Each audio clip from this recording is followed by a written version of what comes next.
Hey there, it's Rachel, the CEO of Intrinio. Have you ever been tempted to grab free financial data by scraping it from the internet? Well, you're about to discover why it's something that you should never do. Stay tuned to find out why you just may be risking it all by scraping that financial data.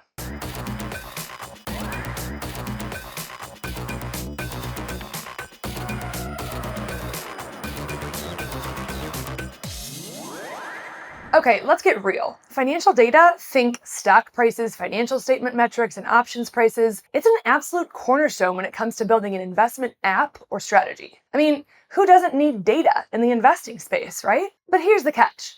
Not everyone has a substantial budget or is keen on signing up for an annual contract with a big data vendor when they're just starting out. So, understandably, in the early stages, it can be incredibly tempting to scrape the data that you need from the vast ocean of the internet. I get it.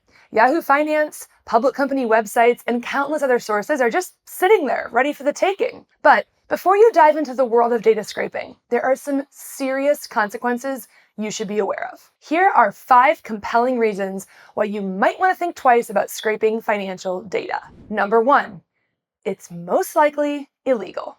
Here's the deal. That financial data you see online, somebody paid for it. Yahoo Finance, for instance, collaborates with data vendors like Morningstar and Bloomberg, shelling out millions of dollars each year to integrate and display their data. Now, if you take a closer look at the terms of service on these websites, you'll see that scraping their data is strictly against the rules. Let's take a look at Yahoo Finance's terms of service specifically. For US users, you agree not to use the services in any manner that violates these terms or our community guidelines, including accessing or collecting data using any automated means, including but not limited to robots, spiders, scrapers, ... So, scraping data alone already breaches the terms of service of websites like Yahoo Finance and many others. But that's just the tip of the iceberg. Integrating, displaying, and potentially monetizing that data is another violation. Essentially, it's a complete undermining of the value and revenue of the original data providers. And believe me, getting caught can lead to significant consequences. It's highly probable that scraping the data you're eyeing is illegal. Number 2, it's a distraction from your core business. Now let's say that you're not worried about legal issues and you decide to go ahead and scrape the data. Well, here's another hitch. First, you'll have to deep dive into engineering work to set up your scraper or spider or whatever you're building. And maintaining that data flow, that's going to become a full-time job for you or someone on your team. Think about it. It's a major distraction and a colossal waste of time. You didn't start your business to become a data company, did you?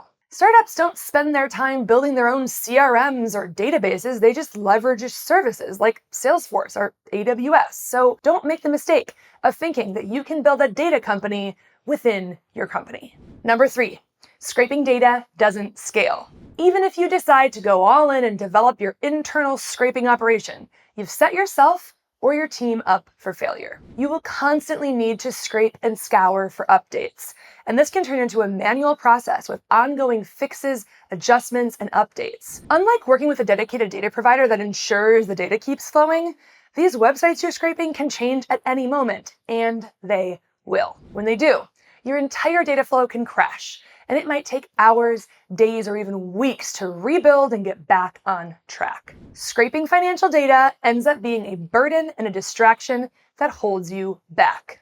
All right, let's say I still haven't convinced you and you've managed to set up this whole scraping operation. What happens when things go wrong? That brings me to number 4. Scraped data doesn't come with support. Keep in mind that websites housing financial data aren't data vendors. So when you scrape their data, you're on your own. There's no support, and good luck asking the website that you just scraped from for help. So just imagine there's a data quality issue. There's missing data or data that doesn't populate correctly. What if you're using that scraped data to power an application that has real users and you're showing them incorrect, outdated, or missing data?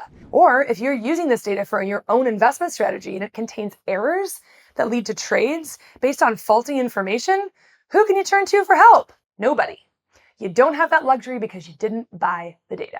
This could spell disaster for you or your business. All right, lastly, number 5, switching costs are enormous. So let's say that none of this has persuaded you and you've gone ahead and relied on data scraping anyway. Well, at some point, the lack of scalability and support will catch up to you if you're serious about investing or building a legitimate app. When you eventually scale up to that point and require a high-quality, reliable, supported data feed, brace yourself for significant switching costs. You're going to spend a ton of time undoing all of your scraped data, learning how to use a new API, and integrating it. Essentially, you're doubling your workload and significantly slowing yourself down for a second time just to get the data flowing correctly again. All that time could have been better spent doing it right from the start and setting yourself up for success. All right, there you have it. 5 compelling reasons why you should never scrape financial data from the internet. But here's a bonus for all of you fintech app developers that are building investment tools or websites. If you decide to scrape data, what happens when your customers ask you where the data is coming from? You're left with 2 choices. You can either lie to them and withhold transparency, or you can lose their trust by admitting that you're scraping data unreliably. That is not a business strategy that I would recommend to anyone. Okay, I hope this video has been enlightening and has made you rethink the temptation of scraping financial data from the internet. If you're interested in setting up a reliable, trustworthy data integration, our team at Intrinio is here to help. We offer affordable data packages that scale as you grow, and our experts are ready to ensure that you get up and running smoothly. You can chat with our team live on our website at any time or request a consultation to set up a call with us. Thanks for tuning in, and best of luck.